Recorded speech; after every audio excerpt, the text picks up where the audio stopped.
गली में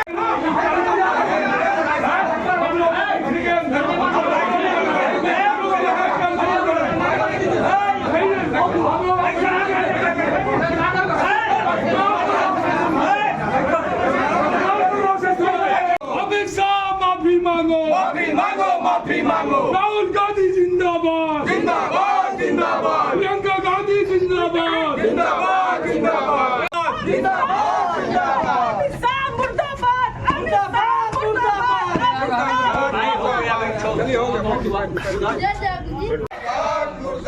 समझ गया। मुर्दाबाद मुर्दाबाद।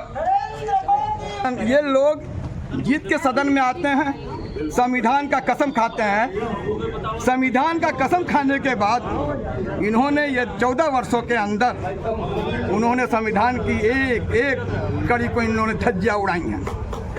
क्या अंबेडकर जी इतने हम लोगों के रतन, अगर हम 10 बार नाम लेते हैं तो अमित शाह को क्यों तकलीफ होती है? ये अंबेडकर साहब जो संविधान सभा के अध्यक्ष थे, इनके देख रेख में संविधान बना।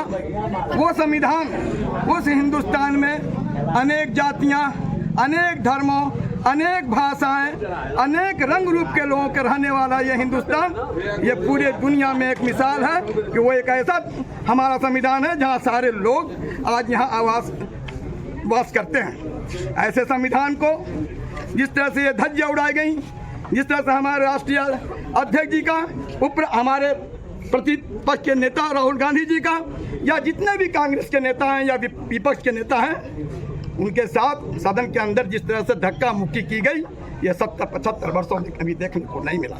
कांग्रेस तो वो पार्टी थी, वाजपेयी जी चुनाव नहीं जीते थे लेकिन अच्छे व्यक्ति थे, अच्छे विचार था। जवाहरलाल नेहरू ने कहा कि ऐसे व्यक्ति को सदन में जाना चाहिए, इसलिए कि इनसे जो बातें आएंगी सामने वो हमारे लिए, देश के हित के लिए अच्छा होगा। लेकिन यहाँ अडानी का नाम नहीं होना चाहिए, अडानी पर बहस नहीं होनी चाहिए, बेरोजगारी पर बहस नहीं होनी चाहिए। जीएसटी को ऊपर का स्लैब जो 18% था, आज उसे 27% कर दिया गया। आम जनता मंदिर में, मस्जिद में, मुस्लिम में, हिंदू में उलझाकर देश को लूटने का काम ये दो गुजराती अमित शाह लुटेरा और देश के माननीय प्रधानमंत्री और अमित शाह और अडानी मिलकर पूरे देश को कंगाल कर रहे हैं। आज क्या है? आज क्या उनके विरोध में अमित शाह जिसने अंबेडकर जी का जिस तरह से उन्होंने बदनाम किया, राष्ट्र के सामने उनको खुले रूप से माफी मांगना चाहिए।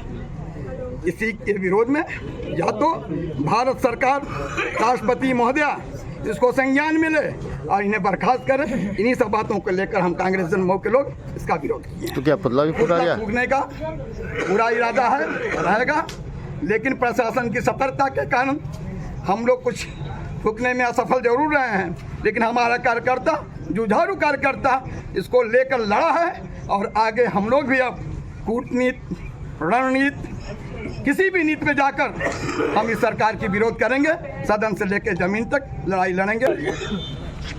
भारतीय जनता पार्टी की नरेंद्र मोदी सरकार ने जिस तरीके से सदन के अंदर देश के पहले कानून मिनिस्टर और संविधान सभा के अध्यक्ष आदरणीय डॉक्टर भीमराव अंबेडकर को लेकर जो अपमानजनक टिप्पणी की है, उस टिप्पणी के विरोध में कांग्रेस पार्टी और विपक्ष एकता इस बात का अनुरोध करता है और उनसे निवेदन करता है कि वो माफ़ी मांगे और अपनी बात को वापस लें। इसी बात को लेकर कांग्रेस पार्टी ने, राहुल गांधी ने और मल्लिकार्जुन खड़गे के आह्वान पर आज जिला कांग्रेस कमेटी मऊ के तत्वाधान में इस कार्यक्रम का आयोजन किया गया है। जिस तरीके से विपक्ष की आवाज़ को दबाने के लिए एलओपी के साथ दोहरा व्यवहार किया जा रहा है और हमारे कांग्रेस पार्टी के राष्ट्रीय अध्यक्ष के ऊपर जिस तरीके से भ्रामक आरोप लगाए जा रहे हैं वो निंदनीय है।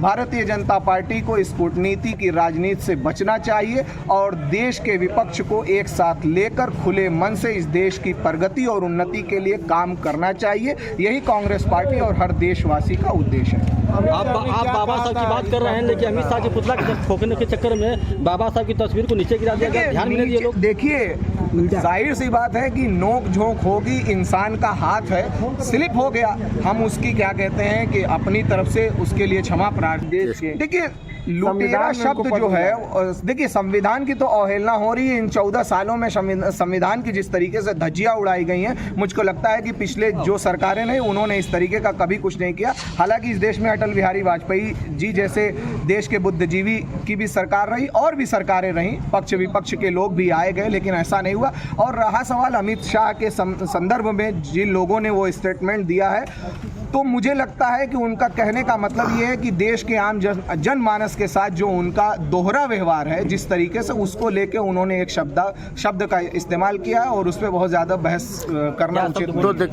नहीं। वो ठीक है, वोट की राजनीति में भारतीय जनता पार्टी कांग्रेस उलझ गई है, ऐसे में कैसे होगा विकास? वोट की राजनीति तो देखिए हर पार्टी करती है, हर पार्टी वोट ही के लिए तो आती है, लेकिन इस वोट के चक्कर में इस देश की एकता अखंडता को, देश के सेकुलरिज्म को, देश के सोशल फैब्रिक को बर्बाद किया जा रहा है। ताने बाने को हिंदू मुस्लिम सिख ईसाई जैन पारसी जो इस देश की अखंडता के जोत थे, उस जोत को तोड़ने की और बांटने की कोशिश की जा रही है। उसके खिलाफ हम आंदोलन। कांग्रेस पार्टी हमेशा बांग्लादेश और जहां भी पूरी दुनिया के अंदर अल्पसंख्यक हो, बहुसंख्यक हो, अगर उनके खिलाफ कोई कार्रवाई हो रही है या उनका उत्पीड़न हो रहा है तो उनके साथ खड़ी है। बांग्लादेश का सवाल नहीं है, देश के अंदर मणिपुर के अंदर पिछले 18 महीने से जो उत्पात चल रहा है और जो मामला चल रहा है उस पर नरेंद्र मोदी जी ने क्या किया। रहा सवाल बांग्लादेश के लिए, तो बहुत अच्छा कार्य, सराहनीय कार्य कि प्रधानमंत्री जी का हम स्वागत करते हैं कि बांग्लादेश के हिंदुओं के लिए वो चिंतित है, लेकिन उसी बांग्लादेश में अडानी का जो कारोबार है उसका क्या करेंगे? उसी बांग्लादेश की पूर्व प्रधानमंत्री शेख हसीना को जो भारत में शरण दिया उस पे क्या कहेंगे प्रधानमंत्री? पहले जवाब दें, उसके